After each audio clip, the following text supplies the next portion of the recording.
because of the confidence that Tamaki has. I needed that in an actor, not just somebody who could like put on a voice. And that's what we do, we put on voices. But yeah, there are a few other people who did great. Other people in the show who got cast as other characters were also great too. Todd Habercorn, of all people, was really awesome at it. Troy Baker was really good. Yeah, so. Yeah, and you know what, let me just add to that. When Funimation got the show, and suddenly, like, I could actually imagine that we would do it, and then I might even get to play this role. I was with Caitlin one day, I'm like, yeah, so we're going to do the show, right? and she's like, yes, we'll be casting, holding auditions. And I was like, but wait a minute, I was doing perfect! Perfect for the role! And she's like, I'm not going to give in to that kind of thing, and I'm going to hold auditions, and she's a very ethical girl, and she knows what she's looking for, and she's going to do the right thing. And some people think that just because we're friends, that she would let me play the role. Quite the opposite. It's because we are such good friends that Caitlin would never want anyone to say, oh, she just let him play the role because they're friends. Which they said anyway. Yeah, so she went, she totally took the high road. And I remember when I went into audition, well, I walked in and here's this book with all the characters, right? And I walk in and she goes, okay, we know who you want to read for. And so, I went in and I had to audition for Tamaki. And so nervous. I was. I've never been so nervous after doing, 80 shows and then coming to do this. But like I said, it was one of those you set your sights on, and you just imagine playing it, and you don't want to do that because it's kind of a jinx. But as soon as I read it, I was like, okay. And I looked at her and she went, you want to read for anybody else? I was like, okay, I'll read for one of the twins, and I'll read for Kyoya, and I'll read for anything. But it was really a dramatic, it was a very suspenseful, dramatic audition for me. And I was in Hawaii at KawaiiCon when Caitlin called and said that I was going to get to play that role, and it was a wonderful day. Question?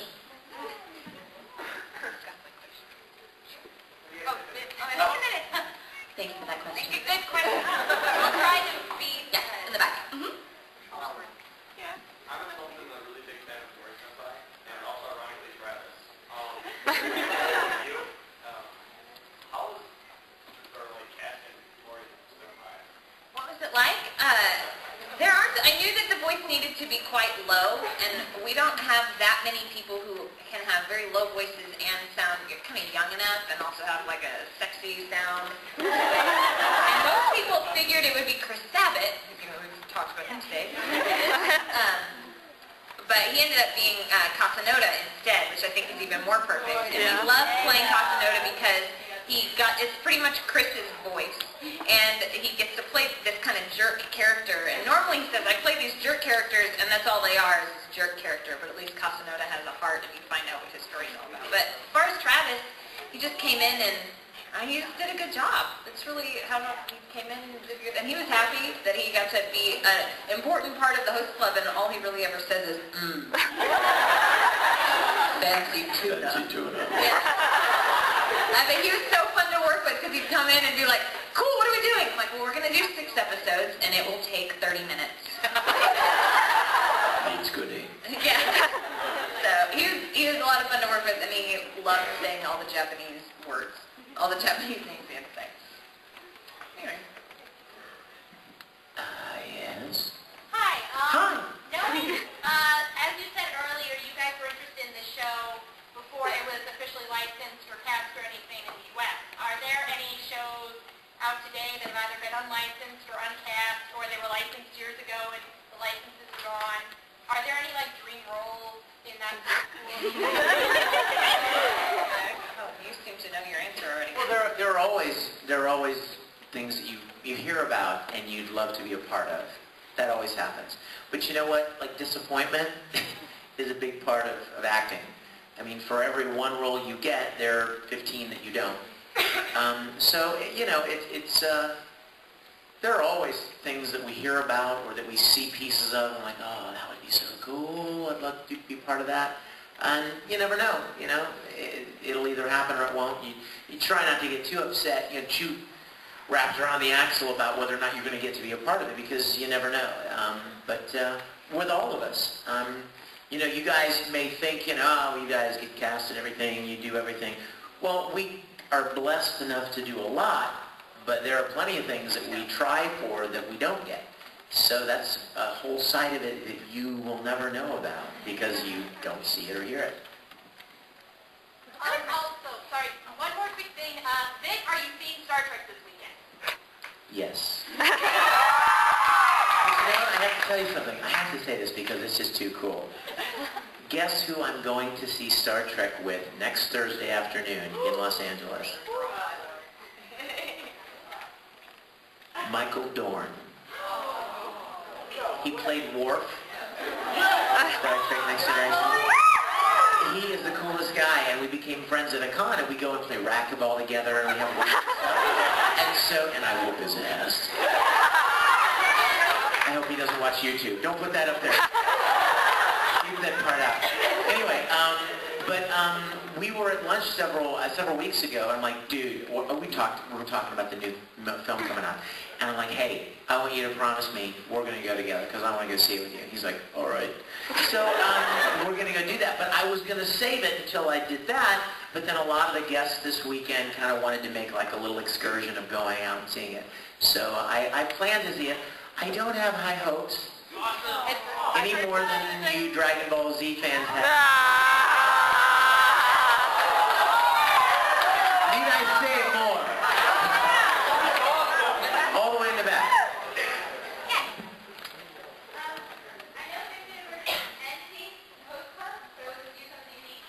Caitlin, can you sing the opening theme for Host Club? Oh, can I? Yes, I can. Will you?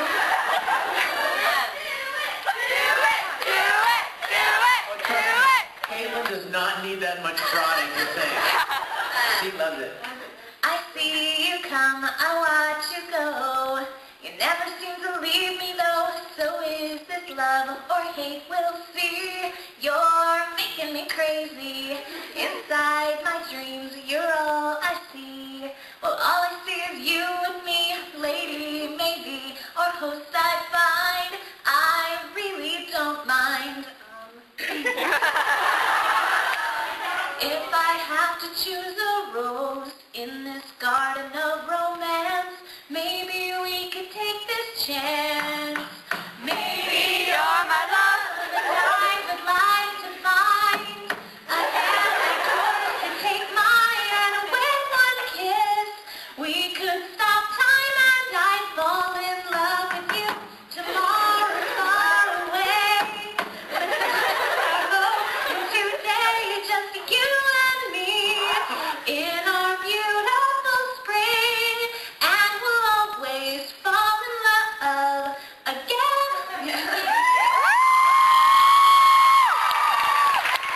That being said, I'm glad that you brought that stuff up. Vic sang the ending, and he sounds awesome. He also adapted it, if you didn't know. He wrote those lyrics from the Japanese into English. My friend Anne, who introduced me to Ouran, adapted the lyrics to Sakura Kiss. So it's kind of my tribute to her for introducing me to the show that I love so much. I asked her if she would please adapt the lyrics, and she did. And then my dear friend and awesome singer, Christine Sa, sang it for us. So, go Christine. And then our engineer, Justin, he engineered the whole show. We all love Justin Houston. He's a phenomenal, tremendous singer. And Vic is too. But Justin, yeah. So we asked him to do it. Quite a few people auditioned to sing it, actually, and we went with Justin, so yeah. Hooray. Was he waving at us that we need to stop talking? You got 5 minutes. Okay, 5 minutes. Who hasn't asked one? Want to ask you and the, yes, sir, with the hand up in the pink. You, sir, in the pink.